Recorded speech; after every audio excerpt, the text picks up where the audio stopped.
ایک مطالعے سے پتہ چلتا ہے کہ عورت اپنے آپ کو اسمارٹ کہلوانا چاہتی ہے۔ اگر عورت کو اس بات کا علم ہو کہ وہ خوبصورت ہونے کے ساتھ ساتھ اسمارٹ بھی ہے، اور کوئی کہنے یا نہ کہنے اگر آپ کہیں یہ تو اس سے اسے حوصلہ ملے گا اور وہ آپ کے بارے میں سوچ رہی ہوگی،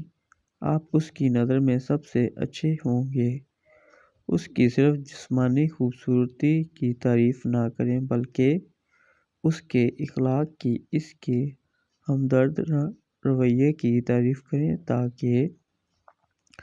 اسے لگے کہ وہ ایک خوبصورت انسان ہے، کہ آپ اس سے محبت کرتے ہیں، اور وہ سمجھ جائے کہ آپ اس کے محبت کی تصدیق جاتے ہیں۔